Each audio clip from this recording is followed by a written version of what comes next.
6. käigu paneb sisse Unibet, mängijatelt mängijatele. Podcasti 6. käik toob teieni autolaen Bigbank efektiga. Bigbank, laenudele spetsialiseerunud pank. No nii, tervist rallisõbrad. Ilus päev on see 5. juuni. 462 päeva ootust on läbi ja Ott Tänak on lõpuks siis jälle rallivõit ja 15. rallivõit, 36. poodiumi koht ja võib-olla Hyundai'le kõige tähtsam, et uue generatsiooni Hyundai'ga on ka nüüd märk maha pandud. Stuudios Ronald Poom ja Gunnar Leheste hetkel Peebuga Sardiiniast ühendust veel ei saanud, ilmselt on töökohustused tal pooleli, et kui ta meile sisse helistab siia stuudiosse, siis vaatame, kas võtame vastu. Aga Roland, mis sa ütled tänase päeva kohta võib-olla eraldi veel tulema, aga tervikuna Oti selle nädalavahetuse kohta? No arvata oli, et kui probleeme pole, siis ta on väga kiire seal ja varasemalt aastate põhjalt üks kõige kiiremaid kindlasti ta seal olema saab, aga varasemad rallid on näidanud, et ega selle Hyundai peale nii kindel olla ei saa, nii et eks see selline pidev narveerimine oli seal, et kas see auto tuleb lõpuni või ei tule ja nägime seal probleeme nii mõndasidki Hyundai'del kui ka tegelikult teistel, et raske ralli see oli, aga lõpuks tuli ära. Pikk ootamine oli ja lõpuks on olemas, väga lahe tunne oli. Kas see võit oleks võinud jääda sinna viimasse kurvi? Kui värev moment see sinu hinnangul oli? Kilpaid lendas, kes ei näinud? No ma arvan, et meil telepilti vaadates oli see ärevam kui neil sees, et sees autost ilmselt ta ei saanud arugi, et mingi olukord oli, et võib-olla nägi, et mingi tükke lendab, aga see oli ka kõik, aga jah, ega see ralli selline kitsas ja kivine ole, et joppas, et seal ühtegi kiviteere sealt, et see oleks selle auto kinni haakinud päris ilusti. Punktikatselt siis Ott lisa ei võtnud, seal domineerisid need mehed, kellel midagi kaotada ei olnud. Thierry Neuville võitis punktikatse Kalle Rovanpera ees 2,3 sekundiga. Kalle oli üsna pist seal rooli taga, peksis rooli ja oleks tahtnud tegelikult ise neid punkte ära võtta, aga ütles, et kokkuvõttes on ikkagi parem, et me Neuvillist natukene rohkem sel nädalavahetus punkte saime ja vahe Neuville'i ees küll suurenes üldtabelis. Nüüd on seis selline, et Rovanperal 120 punkti, Neuville'il 65, Otil 62, aga ma arvan, et mitte Neuville'i pärast ei pea, praegu võime siin trummi lüüa, et mitte Neuville'i pärast ei pea Rovanpera muretsema, vaid et sellepärast, et ikka Ott tagant tuleb. Jah, võib ka nii öelda, jah. Miks mitte? Vaatame otsa, mis rallid tulemas on tegelikult. Täpselt, et seal on sellised rallid tulemas jälle, kus Ott on näidanud ikka väga tugevat tulemist ja pigem Neuville'i see ajalugu on näidanud, et see teine hooaja pool alati vajub tal ära. Aga jaa, Rovanpera vähe seal kuri oli katse lõpus, täpselt aru ei saanud miks, aga ma saan aru, et ei olnud tal väga mugav sellega sõita ja mingisugune steering problem oli tal kogu aeg. Viskas rööpast välja, ta ütles. Jah, et tulid jubedalt need löögid rooli sisse ja ebamugav tal seal sõita oli. Aga ma ei tea, väga ja katseaeg, ma arvan, et ta eeldas, et võib-olla ei püüa selle ajaga punkte, aga tegelikult ju lõppkokkuvõttes väga hea aeg katselt.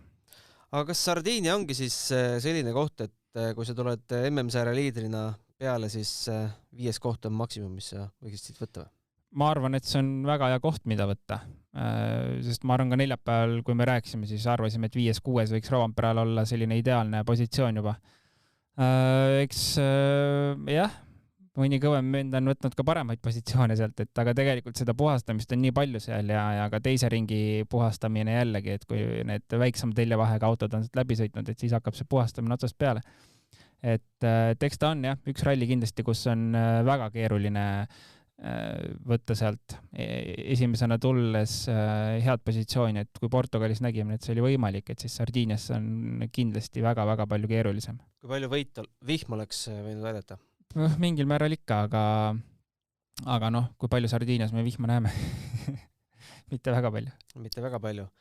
Elfyn Evans siis punktikatsel 3., tema ralli lõppes juba 3. kiiruskatsel. Tuletan nüüd meelde, mis ta ära lõhkus meil. Kuidas? Kellel? Evans lõhkus tagasilla ära.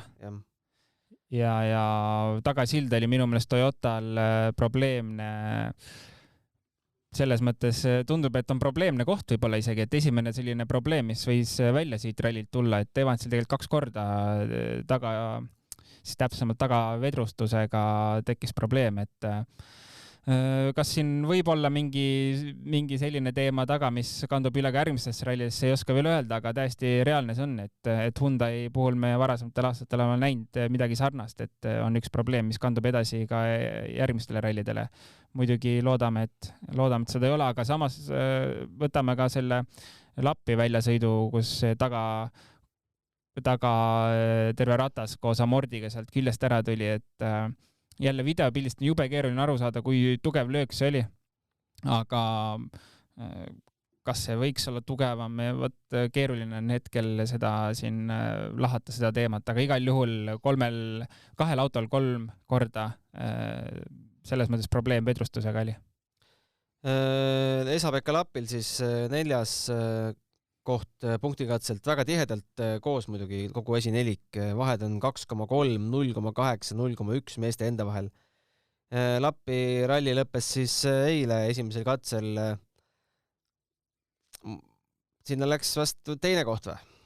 Sest Ott oleks kiiruselt ju ikkagi üle olnud. Ei, seda kindlasti, et ega ta Otiga võitlema poleks läinud ja seal ei oleks ka, ma arvan, see mitte mingit pidi reaalne tundunud.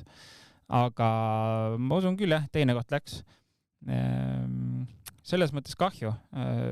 Oleks seda Toyota Hyundai võitlust võib-olla tore näha olnud, et kui näeme Hyundaid ilma probleemideta seal tulemas, oleks saanud mingi hea pildi ette. Aga jah, Lappil läks niimoodi.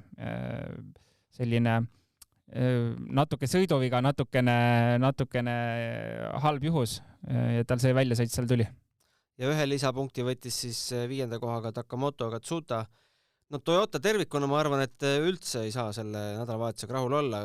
Tiimiboss Latvala oli ka ise kuskil Jaapanis üldse omadega mingi futsi sõitu tegemas, et äkki oleks kohal olnud, oleks asjad vähe rohkem jonksus olnud. Ja ei, siit ega rahul ei ole loomulikult olla, et Roompere 5. ja põhimõtteliselt rohkem ei olegi midagi siit võtta, et Katsuta ei võta ju Toyota punkte. Nii et selles mõttes kindlasti ralli, mille peaks Toyota ära unustama ja siit edasi minna. Väga hea muidugi, et neil on see suur edu, piisavalt suur edu, et midagi nüüd selle ühe tulemusega siin ei juhtu, ühe kehva tulemusega. Aga kindlasti sellised rasked rallid, mis siit tulevad, on ju näiteks Keenia, et sellisel rallil ma arvan, et on korraks vaja mõelda, vaadata üle, mis oli hästi, mis halvasti, et need halvad asjad tuleks ära vähe korrigeerida, et silmas pean siis seda auto tagumist otsa, millega probleem oli. Räägime poodiumi meestest ka. Greg Priin 2. koht.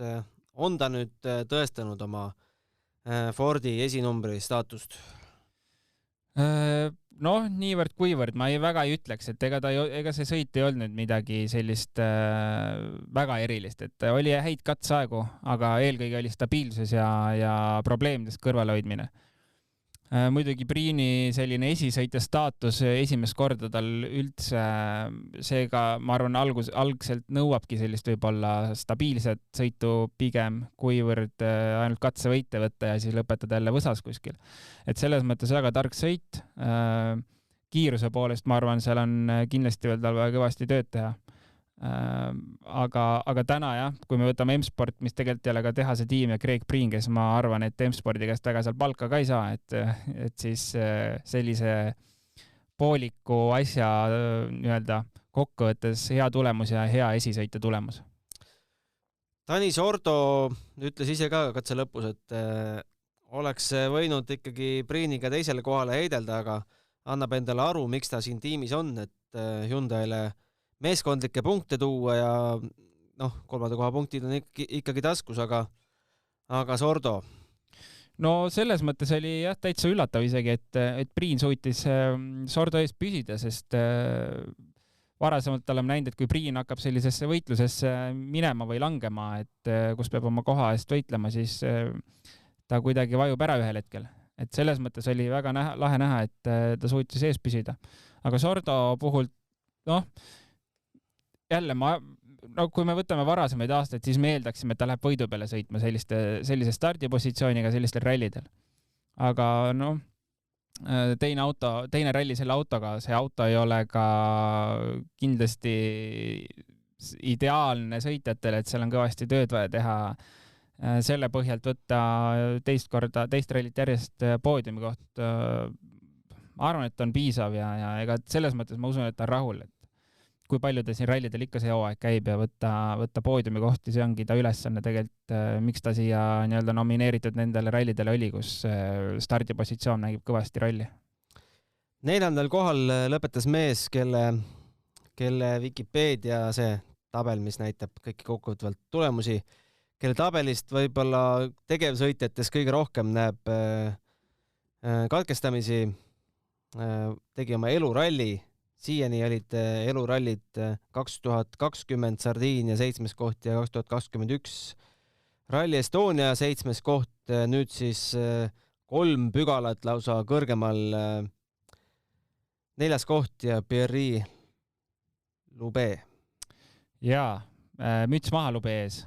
Ma arvan, et enamused sellised rallifännid, kes kaasa elavad igale sõitjale, siis ainuke eesmärk, mis oleks Loubet'le võinud panna, on see, et tuleks jälle ralli lõpuni. See oleks juba suur asi. Aga läbi kogu nädalavahetuse ta ikka tuli väga hea hooga, võiks öelda. Et see ei olnud kalendriga saamine iga katse, et ta näitas väga häid katseaegu ka. Ja lõpetada ralli 4. Ma arvan, et see on ikka, peab olema ideaalne tulemus, siin ei ole isegi mõtet vaielda selle üle ja tegelikult ka All Live'is mainiti, et võib-olla on hea, et eilne see õhtune, mis aegadega tekkis seal punase lipu pärast, et nii-öelda tema ei saanud, siis tema sai oma aja, aga Sordo, kellega ta veidi seal veel võitles poodiumi kohast, et sai nominaalaja ja see venitas selle vahe vähe pikemaks. Et see ilmselt oleks ta lippu järginud, oleks meil täna veel põnevus säilinud. Just täpselt, et oleks ka tema nominaalaja saanud. Tuletan meelde, 16. katse järel oli vahe 13,5. Nüüd see suur segadus selle punase lipuga kasvatas selle vahe 25 sekundile. Ja, et kui see vahe oleks püsinud sama, mis oleks olnud siis nominaalajaga, mis siis eile enne seda punast lippu oli, et see oleks jätnud võib-olla sellise pinge talle, et ta peab võitlema hakkama veel poodiumi nimel ja siis oleks võinud halbasi asju juhtuma hakata, et ma arvan tema puhul lõppkokkuvõttes kõik hästi ja olen nõus WRC live kommentaatoritega, et see võttis pinge maha. Et tal on 4. koht ja siit rohkem pole mõtet midagi püüdma hakata ja tagant on ka turvaline vahe, et lihtsalt tule see pühapäev lõpuni ongi hea ja karjääri parim tulemus tehtud. Nii et Loubet, väga hea tulemus ja nagu eile see ka mainitud, siis 2 prantslase Loubet ja Formaux vahel Loubet aktsiad ikka tõusevad kõvasti. No kui me sellest punasest lipust juba rääkima sattusime, siis päris palju heitereid on Tänakul Twitteris, et nõuti siin meie mehele lausa karistust või diskvalifitseerimist rallifännide poolt. Jah, sest Ott ju kohe ei võtnud hoogu maha, alles siis, kui meeskond andis teada, siis hakkas seal jutustamine autos pihta, et punane lipp ja peame maha võtma hoo, aga Loubet ka ju, kas ei saanud karistada, tema pani täis hooga? Loubet vist ei saanud üldse punast lippu sealt rajaärest. Okay. Aga nojah, selles mõttes selle jaoks meil need GPS-ekraanid seal on, et see suur ekraan hakkab punasega vilkuma ja kui seda ei ole, siis kui suur tõenäosus on, et sa seda punast lippu seal rajaääres näed, võiks näha, aga kui ei näe, midagi ei ole teha. Aga by the book on siin alust karistamiseks? Oleks küll, jah. Aga ma ei tea täpselt seda vahet, et kui sa nüüd GPS-i punast lippu ignoreerid, siis on 100%. Aga alati on vaidlemise koht see, et kui sul tee ääres keegi lehvitab punast lippu ja sa lähed seal mingi 105-160-ga mööda, et kas sa nägid seda või ei näinud. See on see küsimuse koht, et ei oska öelda, kas Ott seda nägi või ei näinud ja kas kui ta nägi võib-olla arvas, et oranž vest on kellelgi seljas, on ju, et selline asi võib vabalt juhtuda, nii et nii kaua, kui auto GPS punast lippu ei näita, tegelikult ma arvan, et seal ei ole millegi üle arutada. Põnev oleks onboard ikkagi veel üle vaadata, et mis hetkel siis Ott sellest punasest lipust aru sai, ma pole vaadanud, kas see onboard on seal süsteemis olemas või mitte, aga ma arvan, et tagantjärelgi ei hakka päev hiljem seda enam keegi. Kuigi on siin tehtud igasuguseid huvitavaid otsuseid viimasel ajal päev hiljem ja 2 päeva hiljem isegi, aga nojah, nagu ma ütlesin, et kui see oleks GPS-i punane lipp olnud, siis on teine teema. Nii kaua, kui see on raja ääres ja autos GPS ehk siis korraldaja poolt määratud punane lippsüsteemi ei ole aktiveeritud, siis ma arvan, ei ole vaidlemise koht, et kõik saavad aru, et tegelikult oli see kommunikatsiooni error seal, et punane lipp küll lehvis, aga autos seda lippu ei olnud. 5. koht siis Kalle Rovanperele kuulub, nagu öelda, 6.7. Katsuta ja Greensmith. No need mehed, mis me ütleme, kas läksid see nädalavahetus pigem lati alt läbi? Jah, Katsuta siin maades eile kõvasti autoga, et see auto ikkagi ralli lõpuni ära tuua, selles mõttes 6. koht võtta, okeid punktid, kindlasti on see hea tulemus. Kui me võtame eilse päeva, kus ta, nagu ta ütles, et lohistas selle auto lihtsalt lõpuni ära, et see kuidagi vastu peaks. Anname andeks. Greensmithi puhul esimese päeva selline autoerror, kus ta, ma arvan, selline 1,5 minutit kaotas seal tee ääres ja edasi. Ilmselgelt oli tal nagu selline motivatsiooniprobleem seal tulla, et jah, Greensmithi puhult võib-olla oleks oodanud tegelikult ikkagi mingit sellist hoogu mingitel katsetel, kus ta tunneb ennast mugavalt, et seda tegelikult ei näinud üldse see nädalavahetus. Positiivsena ainult võtta seda, et see auto toodi lõpuni ära ja ega sealt vist rohkem midagi võtta ei ole, et läks nii see ralli. Jah, sellist katset, kus Greensmith katse lõpus nägu naerul oleks ja ütles, et see on vägev, tegime vägevat tööd ja tunne on mega. See nädalavahetuse koht on, jah. Jah, seda ei olnud kahju, aga ma usun, et tal ka tulevad need rallid, siin on veel rallisi, kus ta tunneb ennast mugavalt ja mis talle meeldivad, et ka nagu sai varasemalt mainitud eelmistel päevadel, siis ma tahaks ikkagi loota, et äkki kas suudab poodiumi kohtagi näidata see aasta, et ma arvan, see oleks sellise arengu astme üks eesmärke see aasta. No räägime tänasest esimesest 3 katsest ka, et jälle võistlus selle peale, et kes kõige aeglasemalt venib. No, minu Kalle, mulle jäi kõrvu kriipima, Kalle tuli esimese katse lõppu, vaatas, ohoo, kuidas ma nii kiirelt tulin, et tegelikult ma oleks pidanud veel aeglasemini tulema, et kas tulevane maailmameister võiks selliseid sõnu endale üldse lubada? No see on selle pühapäeva võlu. Mida kes välja ütleb, on nende oma asi juba, jah, aga selles mõttes see aasta me oleme isegi vähe näinud sellist pühapäeval kulgemist tegelikult. No sest vahed on olnud soliidsed. Jah, just täpselt, et siin see pühapäev kahjuks selliseks jäi ja ega täna tõesti ei olnud midagi väga vaadata. Nii et kas Rovanpera võiks selliseid asju välja öelda või mitte, eks seda ta saab ise pärast analüüsida. Ja jah, ma ei oska nende pühapäevade kohta kunagi midagi öelda, selles mõttes on nagu tobe veits, et ma ikkagi jätkuvalt loodan, et FIA võtab otsuse ja proovib selle pühapäeva kuidagi lahedamaks välja mõelda, et võib-olla võtta šnitti natukene ERC punktisüsteemist.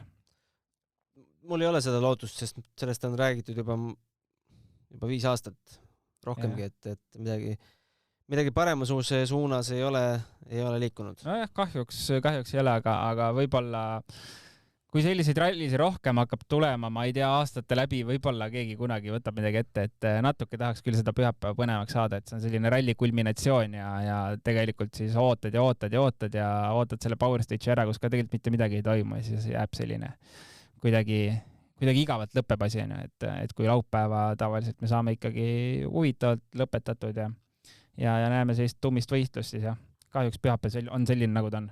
Kas sulle muidu oli päeva algus peale selge, et Ott punktikatsel ründama ei lähe? Ei olnud, aga ma sain sellest kindlasti aru kohe punktikatse. Splitiga saad aru, jah? Jah, selle isegi ütleme seal juba 3.-4. ralli 1 auto läbimisega sai aru, et ega sealt enam ei tule, et see rada läheb ikkagi piisavalt katki juba ära, et Jah, see, ütleme, selle katse puhul, see on väga raske katse ja see on väga pehme katse ja pinnase poolest, et jah, siin ei olnud midagi teha. Jah. Jah. Peab nentima. Aga meil on küsimusi ka, vaatame, Peep ikka ei kavatse meile tagasi helistada. Võtame selle küsimuse ja siis helistame Peebule ise. Tavai. Küsimus ootab meid, see tuli eile õhtul, pean natukene siit tagasi kirima. Nii, küsimus on selline üldisem. Kui õhtulti tulevad autod service'isse, siis palju neil on esiteks aega ja mida tüüpiliselt vahetatakse, kui auto totaalselt katki ei ole? Ja mille vahetamine seal kõige rohkem aega võib võtta? Janek küsis meilt seda. Õhtune service oleneb siis nüüd korraldast, aga vist oli 30 minutit äkki. 45 on siin, oli eile.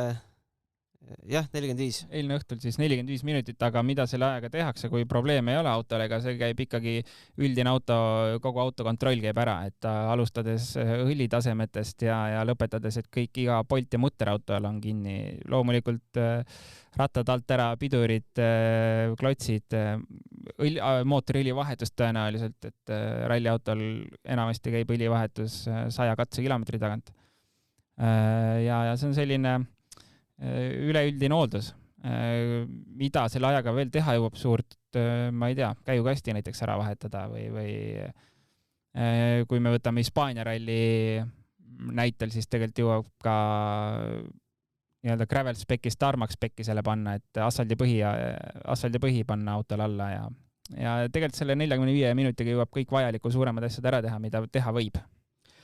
Mul on selline lisaküsimus, et kas need autot lausa nii korda tehakse ja nii üle vaadatakse, et läbiks ka Eesti Maanteeameti kontrolli, et tehnokontrolli? Peab ikka olema, jah. Kõik puksid.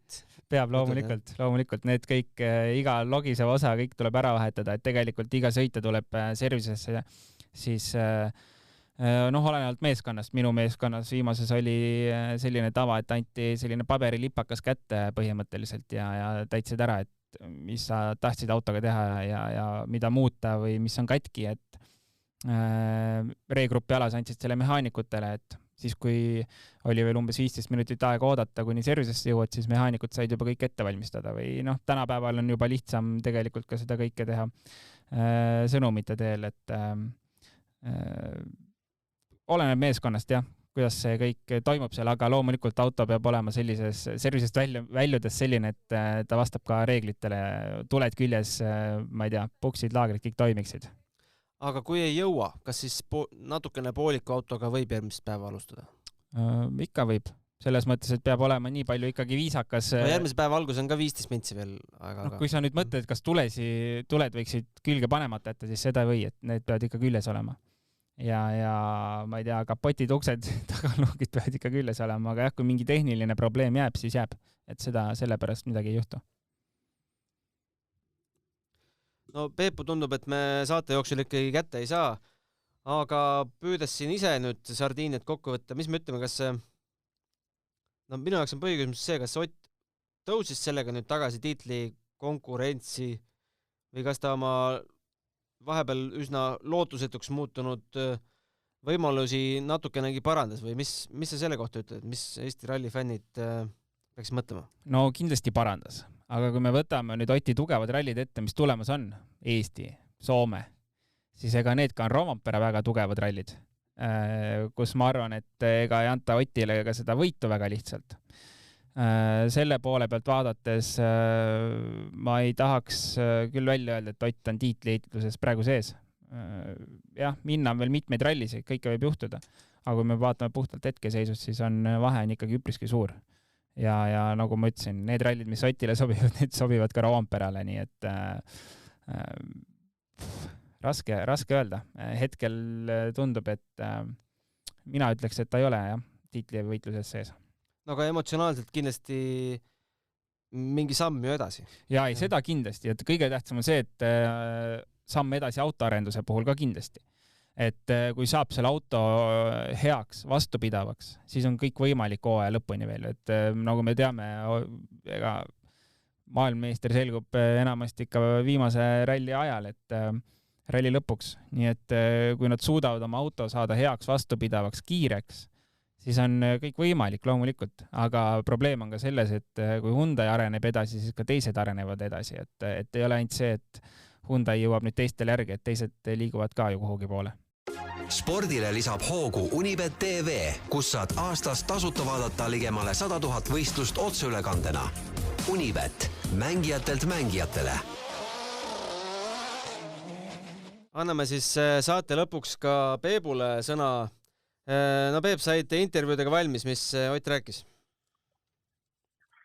No intervjuud olid väga kiired ja põgusad, kuna Ott jõudis ka suhteliselt hilja siia hooldusala väravasse, et siit kohe õige pea edasi minna autostamisele ja legendaarsele vettehüppele, siis kõigile anti siin mõni minut rääkimiseks ja viidi mehed edasi, aga paar sõnad ikka rääkida jah, et eks ta loomulikult on rahul ja õnnelik, aga ikkagi ta rõhutas, nagu ta läbi nende päevale nagu öelnud, et rõhutas seda, et sa ikkagi teada, kui palju on vaja selle auto juures veel teha, et kruusal olla piisavalt hea sellega ja mida peab tegema ja kuidas tegema, nii et sükest ülevoolavat emotsiooni nagu ei olnud, et süke töine meelolu läheb ilmselt kohe edasi. Ega sa ei küsinud, et tema enda toetaja Dirtfishi lehel oli enne rallit suur ennustus, 4 eksperti ei pannud Otti esikolmikussegi, et tõmbas ekspertidele mütsi silmini? Seda ma ei küsinud, ma nägin küll seda ennustust ja sellest meil oli oma toimetuses ju juttu vähemalt, Jaan Martin arutasime seda. Aga ei, ma seda ei jõudnud küsida, mul oli seal üldse päris mitu küsimata, et aega ei tõesti väga väheks, et anti kõrvat märku, et lõpeta ära, aga ega tegelikult olgem ausad, pärast seda Portugali ralli totaalselt läbikukkumist just Hyundai meeskonna poolt, ega oligi väga raske loota tegelikult. Mm-hmm. Mis sa tänase päeva kohta üldse ütled, et ma ei tea, sõitjad 3 katset säästsid rehve, äkki me peaks ka hommikuti hakkama sulge säästma? Internetimahtu? Et kogu mäng käib selle punkti katse peale ja seda tegid ju kõik mehed tegelikult. See hommikune päev oli täiesti mõttetu ja sisutu tegelikult oma olemusel. Aga punkti katse ka, ega seal oli tarvitsi kindla peale lõpuni tulla, et tänakul on ebameeldivad kogemused Sardiinia ralli punkti katsega, mäletatavasti üks aasta ta oli siin ka liider ja roolivõimuga midagi juhtus ja langes liidri kohalt ära viimase katsega, nii et nagu ta ka eile ütles õhtul, et videointervjuus, et siin pole läbi miski enne, kui ta on läbi ja selle joonega ta läks sõitma ka. Ega ta viimase kurvi kohta midagi ei öelnud? Ei, seda kohta ei öelnud midagi. Et seal ju, kui sa nägid, siis pilpaid lendas natukene? No natuke sealt mingid asju tuli, aga ei, ütleme selles suhtes autol midagi väga küll ei olnud, et auto siia ka jõudis, et oli tipp-topp seal mingi väike tärakas seal ripus kusagil, aga see on ralliautodel tegelikult tavaline. Kui mingid väiksed asju sealt ära lendab, siis see ei ole tegelikult rallis mingi tähelepanuväärne. Me Rolandiga ka juba arutasime, et kas Rovanpera peaks nüüd rohkem Neuvilli või Otti kartma MM-tiitli ehituses või see üks võit ikkagi ei tõstnud Oti väljavaatajaid tiitlile selle aastal? No eks see punkti vahe on ikkagi tegelikult suur, aga sõita on ka väga palju ja kui Ott tõesti saab selle autoga nii-öelda sõbraks, siis võib veel siin kõike juhtus, et tegelikult puhta sõidu poolest oli ta ikkagi peajagu üle ja nagu siin eilegi ta räägib, vanade aegade Ott oli tagasi ja kogu pilt oli vanade aegade vääriline, et ma ei näe küll ühtegi põhjust, et ta ei peaks edaspidi suutma selle autoga kiiresti sõita, enam, et kui need iga ralliga testida seda tahe, aga iga ralliga tuleb need kuusa kilomeetreid juurde ja seda ta ütles ka intervjuus, et me oleme saanud ikkagi nii vähe kruusal sõita ja iga selle võidusõiduga tuleb kilomeetrid juurde, et see annab selle auto tundma õppimisel ja seadistamisel väga suuri plusse. Ta on võimeline, ta on niisugune mees, kes on võimeline nagu sõidu käigus ja tegema nii palju tähelepanekuid ja ralli käigus rohkem seadistamist. Ja lõpetuseks teed ise ka vetthüppe või?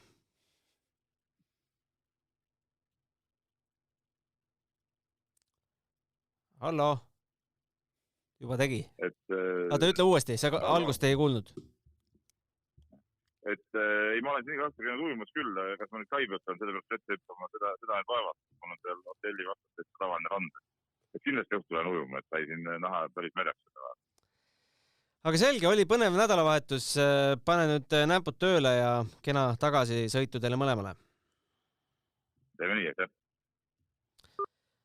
Me Roland peaks punktid ka kokku lööma. Vaatame kähku üle, jah. Nii, Peep, kõige suurem ekspert, ennustas meil siis rallivõitjaks Sordot, teiseks Lappit, kolmandaks Navilli ja Tänak arvas Peep, et lõpetab üldse superrallisüsteemist. Palju õnne, siit läheb ainult 1 punkt. Sordo mahtus küll poodiumile, aga esimene ta ei olnud. Peep tegi suure reklaami ennem ju veel, kui ta välja ütles oma punktid, et ta on suur ekspert. Jaa. Minul oli Neville, Lappi, Evans ja Tänak 5. kohal, minul nulliring. Roland võitis meil sel nädalal selle ennustuse, sest pani Sordo 3. kohale, siit tuleb sinu 2 punkti, Lappi ja Evans ei mahtunud seekord poodiumile. Ei mahtunud, aga potentsiaalselt oleks võinud mahtuda. Jah, potentsiaalselt, jah. Läks valesti lihtsalt sinna. Siin oli natuke, poisid ei teinud koostööd hästi mulle. Aga pean hurjutama siin eelmist saadet teinud Kasparit, et jäi Portugali rallil ennustus tegemata, nii et punktitabel läheb meil natukene sassi, ma pean siin veel eelmise saate üles otsima ja üle-eelmise siis ühesõnaga, et natukene seda punktitabelit kohendama. Mingid nominaalpunktid paneme sinna. Või siis teeme selle ralli eest, teeme mingisuguse Power Stage'i katse ennustuse. Jah, vaatame. Võib-olla looja lõpus äkki, vaatame midagi, mõtleme välja. Ja võib-olla mõtleme siin mingi ralli sees, mingi eraldi ennustuse, päeva ennustuse veel välja. Jah. Aga selge, selline oli siis Sardiinia ralli 23. Ehk siis, kas see on meil Jaani laupäev, jah? Oho. 23. ajame kõik lõkke äärest jälle kohale ja hakkame jälgima Keenia rallit. Autod vist peaks olema seal juba kohal või? No kui ei ole, siis võiksid varsti jõudma hakata küll. Palju aega ei ole enam. Et, ilmselt kohal veel ei ole, aga ma arvan, et siin lähinädala jooksul äkki juba hakkavad jõudma. Kus Keenia ralli testid huvitav tehakse? Hea küsimus. Võib-olla Sardiinia oligi ära. Kõige karmimatel teedel üldse. Ega siit karmimat võtta ei ole enam. Jah, kui see Vasalemma karjääris. Jah, ja siis see ongi juba Rally Estonia. Vast võib juba vihjena ära öelda, et paneme jälle kaamerad tööle. Ja, saab... Lähme habemed ära ajama, juuksuris käima. Ma seda asja öelda, et siis on juuksepesu vaja ära teha, et praegu siin võib käia mustade juustega. Jah, et oleme siis jälle püsti panemas oma putka hooldusalasse. Kutsume palju kindlasti põnevaid külalisi. Ja, siin juba jutud käivad. Mõtleme, keda kutsuda. Jah, kes eelmine aasta ei saanud käia, see aasta on juba tulemas. Broneerime ära talle kuupäeva. Vast seekord veel ei ütle, kes on, sest äkki pärast teeme ise lolli olukord. Aga jaa, põnevad ajad ees ootamas. Puhake siis täna välja, vaadake tennist veel ja siis homme tööle ja paari nädala pärast jälle ralli lainele. Kuuleme siis Keenias. Jaa, aitäh, nägemist! 6. käigu tõi sinuni Unibet, mängijatelt mängijatele. Podcasti 6. käik tõi teieni Autolaen Bigbank efektiga. Bigbank, laenudele spetsialiseerunud pank.